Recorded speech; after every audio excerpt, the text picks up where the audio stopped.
Hi, yogis. Lizzie Lasater here. I want to talk today about anger and yoga. So, anger is an emotion that many of us try to push away. I know I do, or I don't want to admit to it, even to myself. I don't even really want to feel it. It feels like it's a non-yogic emotion. I should be above and beyond anger. I also have sometimes the sense that anger is dangerous or scary. So we're doing a live event, a live mentorship call with Mama Judith Hanson Lasater on August 4th, part of our Office Hours mentorship series, and you're invited to join the call. The link will be below in the YouTube video. You should please like and subscribe to this video and to this channel. And you can also find that live event by going to www.lasater.yoga and then clicking on Office Hours. So I have 4 points to share with you today and some practical asana tips for dealing with anger.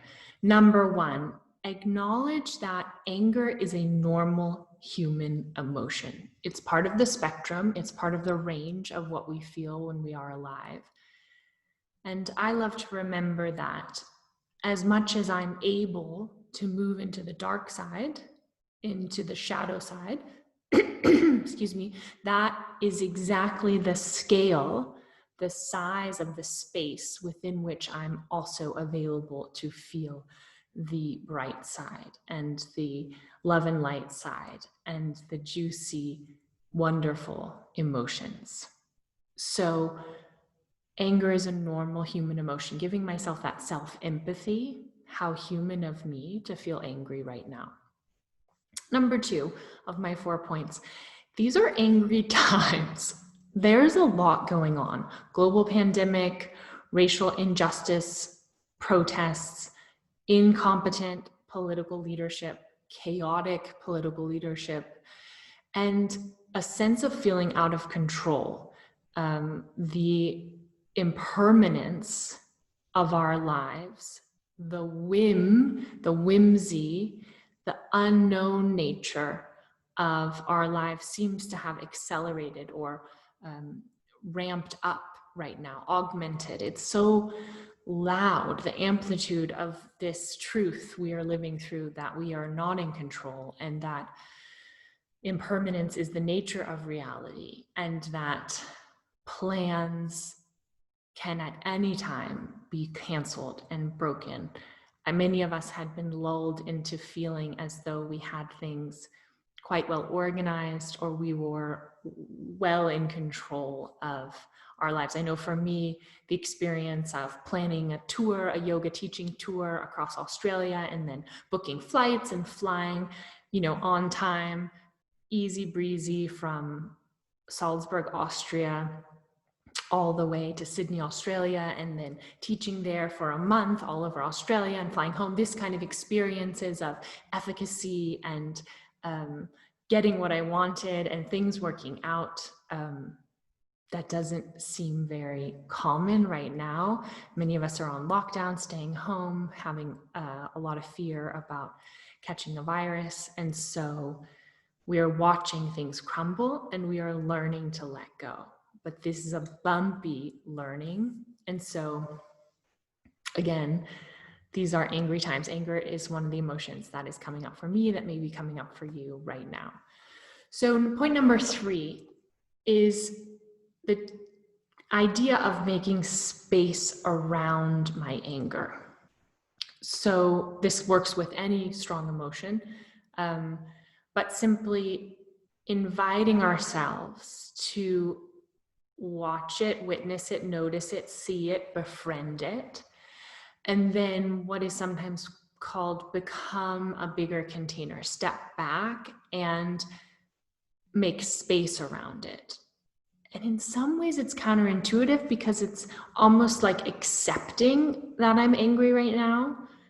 And the moment, what I've experienced so often is the moment I stop pushing it away or trying to make the emotion, especially the negative emotion, be different, that's when it starts to soften and dissolve and shift.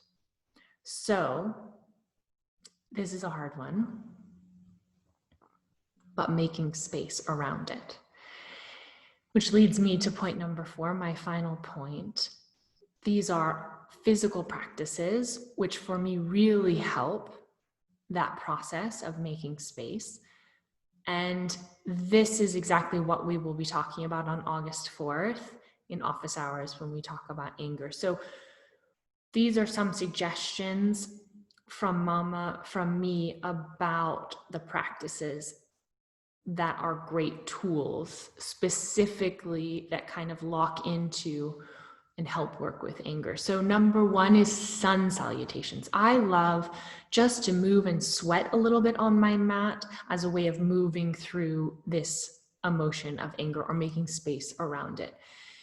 The stagnation, the kind of pit, the anger can have a contraction sensation in my body. And when I do 3 or 5 sun salutations, any form, especially while listening to music, it helps to move in from an energetic signature of contraction to one of expansion. All right, standing poses, especially because they're poses of the legs that connect us and ground us, and especially poses Mama suggests where we're on one leg. So these would be poses like Virabhadrasana 3, which I always avoid, the dreaded Vira 3, or Ardha Chandrasana, half moon pose would be a one leg. These are very focusing. They draw our attention together because they are so challenging because of the balance and combined with the kind of muscular effort. Another pose would be twisted Ardha Chandrasana, and that just for me burns through my grumpy, angry, temper tantrumy 2-year-old inner child sensations. Okay, and then strong twists. So a combination of a standing pose and a strong twist would be twisted Ardha Chandrasana, or twisted Vira 1, I guess is what it's called, where you're, it's like twisted triangle, except for you're balancing on that front leg and the back leg is flying up. Strong twist, any strong twist, really move the energy in the organs, in the core of the body.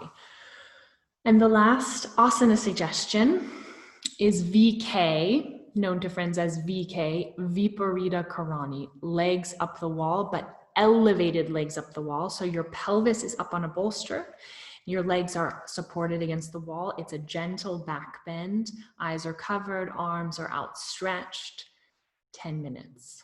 Okay, you can find that in Mom's book, Restore and Rebalance. Viparita Karani is your friend. Turning upside down changes our perspective. It's an inversion, so it does all of the things that inversions do in terms of moving us into parasympathetic dominance. And it feels delicious. Namaste. I really hope you'll join us for office hours in August. Talk soon.